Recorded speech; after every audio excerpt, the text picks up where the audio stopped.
नमस्कार दोस्तों, आप सभी का स्वागत है आपके अपने YouTube चैनल ज्ञान स्टडी LMP पर।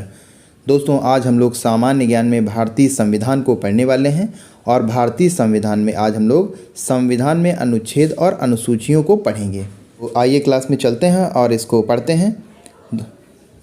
उससे पहले दोस्तों, अगर आप चैनल पर पहली बार आए हैं तो चैनल को सब्सक्राइब कर लें, साथ में बेल आइकन को अंडर प्रेस कर लें ताकि अगली क्लास की जानकारी आपको मिल सके। अब आइए दोस्तों क्लास में चलते हैं और आज के प्रश्नों को करते हैं। आज का हमारा पहला प्रश्न है, भारतीय संविधान में है 300 अनुच्छेद, 350 अनुच्छेद, 400 से अधिक अनुच्छेद, 500 से अधिक अनुच्छेद। तो दोस्तों, भारतीय संविधान में इस समय 400 से अधिक अनुच्छेद हैं, तो सी ऑप्शन हमारा सही हो जाएगा।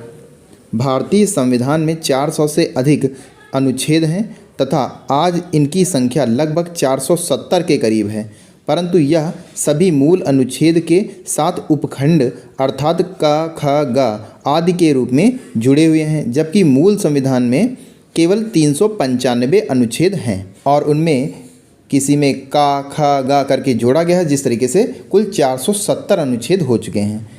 तो सी ऑप्शन हमारा सही हो जाता है। अगला प्रश्न है, भारतीय संविधान में आरंभ में कितने अनुच्छेद थे? ये दोस्तों हमने अभी पढ़ा, आरंभ में 395 अनुच्छेद थे, तो डी ऑप्शन हमारा सही हो जाता है। आइए दोस्तों अगले प्रश्न पर चलते हैं। अगला प्रश्न है, वर्तमान में भारतीय संविधान में गणना की दृष्टि से कुल कितने अनुच्छेद और अनुसूचियां हैं? 390 अनुच्छेद और 5 अनुसूचियां, 395 अनुच्छेद और 12 अनुसूचियां, 395 अनुच्छेद और 10 अनुसूचियां, 444 अनुच्छेद और 12 अनुसूचियां।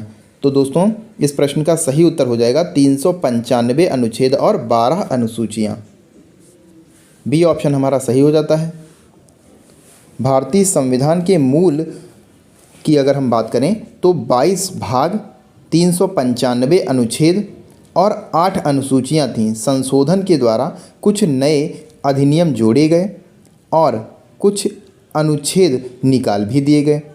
सुविधा की दृष्टि से संविधान में भागों और अनुच्छेदों की मूल संख्या में कोई परिवर्तन नहीं किया गया और नए अनुच्छेदों को वर्तमान अनुच्छेदों के साथ क, ख, ग आदि करके जोड़ दिया गया। जैसे अनुच्छेद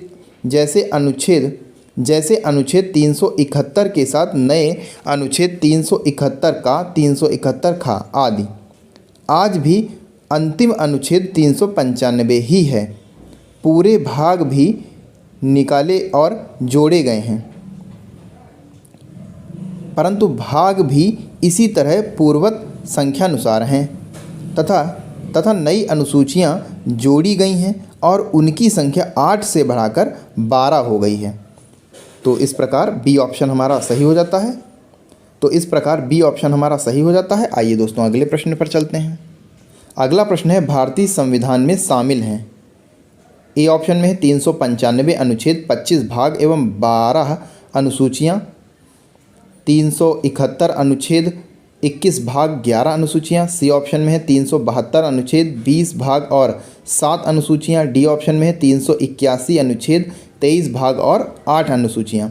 तो दोस्तों, इस प्रश्न का सही उत्तर है ऑप्शन ए, 395 अनुच्छेद, 25 भाग और 12 अनुसूचियां। भारतीय संविधान में 395 अनुच्छेद, 25 भाग एवं 12 अनुसूचियां हैं। संशोधन द्वारा जो अनुच्छेद जोड़े जाते हैं उन्हें मूल अनुच्छेदों के उपखंड के रूप में समायोजित कर दिया जाता है। तो इस प्रकार ए ऑप्शन हमारा सही हो जाता है। आइए दोस्तों अगले प्रश्न पर चलते हैं। अगला प्रश्न है, नागरिकता से संबंधित प्रावधान संविधान के किस भाग में है? भाग 1, भाग 3, भाग 2, भाग 4। तो दोस्तों, नागरिकता से संबंधित प्रावधान भाग 2 में है, तो सी ऑप्शन हमारा सही हो जाता है। नागरिकता संबंधी प्रावधान का भारतीय संविधान के भाग 2 में अनुच्छेद 5 से 11 तक उल्लेखित है, तो सी ऑप्शन सही हो जाता है। अगला प्रश्न है, भारतीय संविधान की निम्न दी गई अनुसूचियों में से कौन सी एक राज्य के नामों की सूची तथा उसके राज्यों क्षेत्रों का ब्यौरा देती है? पहली, दूसरी, तीसरी, चौथी। तो दोस्तों, इस प्रश्न का सही उत्तर हो जाएगा ऑप्शन ए, पहली अनुसूची में राज्य एवं संघ राज्य क्षेत्र के बारे में उपबंध किया हुआ है, दूसरी अनुसूची की अगर हम बात करें तो संवैधानिक प्राधिकारियों के वेतन के बारे में इसमें उपबंध है। तीसरी अनुसूची की बात करें तो इसमें शपथ का प्रारूप है और चौथी अनुसूची में राज्यसभा में स्थानों का आवंटन है। तो इस प्रकार ए ऑप्शन हमारा सही हो जाता है। आइए दोस्तों अगले प्रश्न पर चलते हैं। अगला प्रश्न है, भारत के संविधान की चौथी अनुसूची विवेचित करती है। आपके ऑप्शन है राज्यसभा में स्थानों का आवंटन, राजनीतिक दल बदल को, पंचायत व्यवस्था को, भाषा को। तो दोस्तों ये अभी हमने पिछले प्रश्न में बताया, चौथी अनुसूची राज्यसभा में स्थानों का आवंटन करती है। तो ए ऑप्शन हमारा सही हो जाता है। आइए दोस्तों अगले प्रश्न पर चलते हैं। अगला प्रश्न है, सरकारों द्वारा शुल्क एवं कर लगाने का अधिकार संविधान की किस अनुसूची में उल्लिखित है? छठी अनुसूची, सातवीं अनुसूची, नवीं अनुसूची, 11वीं अनुसूची। तो दोस्तों इस प्रश्न का सही उत्तर है ऑप्शन बी, सातवीं अनुसूची। बी ऑप्शन हमारा सही हो जाता है। केंद्र एवं राज्य सरकारों द्वारा करों एवं शुल्क के अधिरोपण के संबंध में विभिन्न मदें संविधान की सातवीं अनुसूची के तहत उल्लिखित हैं। दोस्तों अगले प्रश्न पर चलते हैं। अगला प्रश्न है, भारतीय संविधान में कुल कितनी अनुसूचियां हैं? 12, 16, 8, 10। तो दोस्तों ये हम कई बार अभी पढ़ चुके हैं। भारतीय संविधान में 12 अनुसूचियां हैं। तो ए ऑप्शन हमारा सही हो जाता है। आइए दोस्तों अगले प्रश्न को देखते हैं। अगला प्रश्न है, राज्य भूमि सुधार अधिनियम को संवैधानिक सुरक्षा प्रदान करने हेतु सम्मिलित किया गया है। 7वीं अनुसूची में, 9वीं अनुसूची में, 8वीं अनुसूची में, 10वीं अनुसूची में। तो दोस्तों इस प्रश्न का सही उत्तर हो जाएगा 9वीं अनुसूची में। बी ऑप्शन हमारा सही हो जाता है। राज्य भूमि सुधार अधिनियम को संवैधानिक सुरक्षा प्रदान करने हेतु उन्हें प्रथम संविधान संशोधन जून 1951 द्वारा संविधान की 9वीं अनुसूची में जोड़कर उसके तहत सम्मिलित किया गया। तो इस प्रकार बी ऑप्शन हमारा सही हो जाता है। आइए दोस्तों अगले प्रश्न पर चलते हैं। अगला प्रश्न है, भारत के संविधान के अंतर्गत आर्थिक योजना का विषय है। राज्य सूची में, संघ सूची में, समवर्ती सूची में, किसी सूची में निर्दिष्ट नहीं है। तो दोस्तों इस प्रश्न का सही उत्तर है ऑप्शन सी, समवर्ती सूची में। समवर्ती सूची की प्रविष्ट संख्या 20 आर्थिक आयोजन का उल्लेख करती है। इस उपबंध के आधार पर भारत सरकार ने योजना आयोग का गठन किया है। तो इस प्रकार सी ऑप्शन सही हो जाता है। अगला प्रश्न है, निम्नलिखित में से कौन सा विषय समवर्ती सूची का है? पुलिस, आपराधिक मामले, रेडियो और टेलीविज़न, विदेशी मामले। दोस्तों इस प्रश्न का सही उत्तर हो जाएगा ऑप्शन बी, आपराधिक मामले।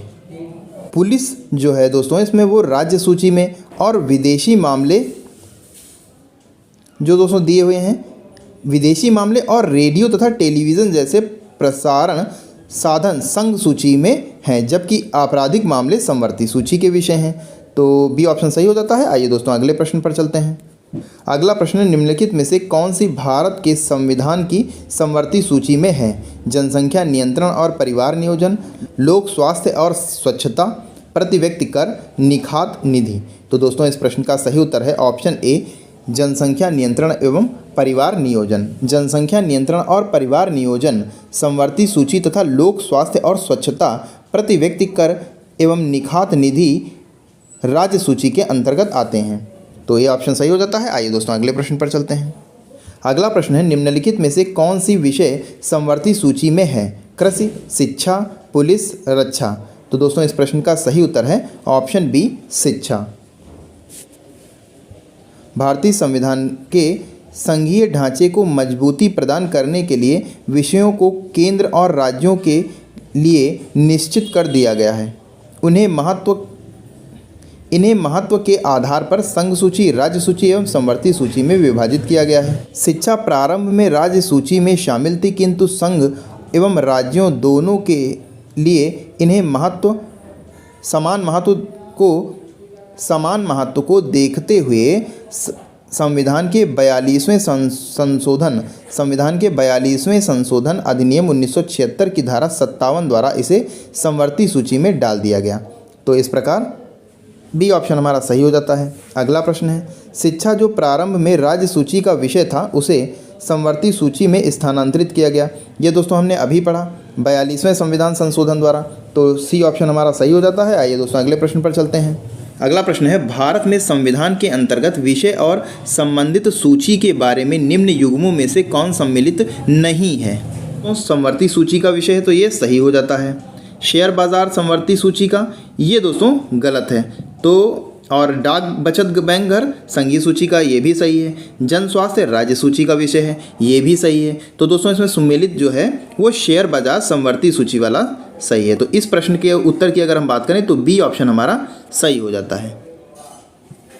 भारतीय संविधान में अनुच्छेद 245 से अनुच्छेद 248 के अधीन केंद्र और राज्यों के बीच शक्तियों का विभाजन किया गया है तथा इन संदर्भ में 7वीं अनुसूची में संघीय सूची, राज्य सूची तथा समवर्ती सूची का प्रावधान है।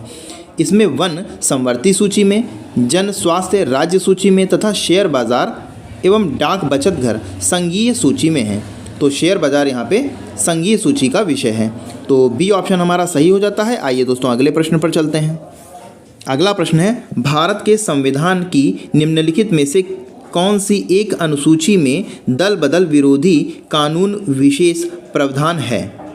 दूसरी अनुसूची, 5वीं अनुसूची, 8वीं अनुसूची, 10वीं अनुसूची। तो दोस्तों इस प्रश्न का सही उत्तर हो जाएगा 10वीं अनुसूची। ऑप्शन डी सही हो जाता है। दोस्तों संविधान की 10वीं अनुसूची में दल बदल विरोधी कानून विषयक प्रावधान है। यह अनुसूची 52वें संविधान संशोधन 1985 के द्वारा जोड़ी गई थी। 10वीं अनुसूची में 91वें संविधान संशोधन 2003 द्वारा संशोधन किया गया। इस संशोधन का उद्देश्य दल बदल पर रोक लगाने के साथ केंद्र एवं राज्यों में मंत्रिपरिषद के आकार को सीमित करना था। तो इस प्रकार डी ऑप्शन हमारा सही हो जाता है। अगला प्रश्न है, भारतीय संविधान की 7वीं अनुसूची के अंतर्गत राज्य सूची में निम्नलिखित में से किसका उल्लेख है? शिक्षा, विद्युत, रेलवे, पुलिस, वन। तो दोस्तों इस प्रश्न का सही उत्तर है option C, police, railway, police. C option दोस्तों हमारा सही हो जाता है। शिक्षा, विद्युत एवं वन समवर्ती सूची, वन जो है वो समवर्ती सूची में शामिल है, जबकि रेलवे, पुलिस राज्य सूची का विषय है। तो इस प्रकार सी ऑप्शन सही हो जाता है। आइए दोस्तों अगले प्रश्न पर चलते हैं।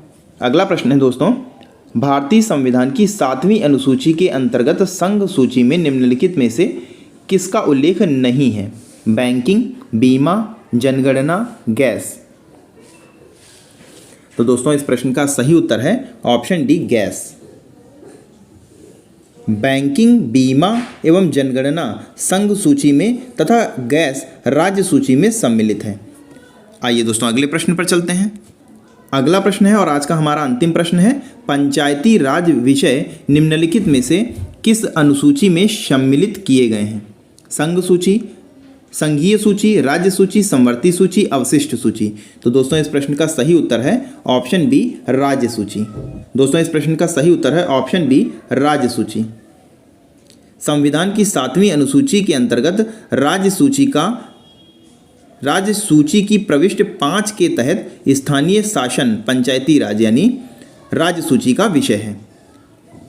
बी ऑप्शन सही हो जाता है हमारा। दोस्तों आज के लिए बस इतना ही। कैसी लगी आज की क्लास कमेंट करके ज़रूर बताएं और अगर अच्छी लगी हो तो लाइक करें। मिलते हैं दोस्तों अगली क्लास में, तब तक के लिए नमस्कार, जय हिंद, जय भारत।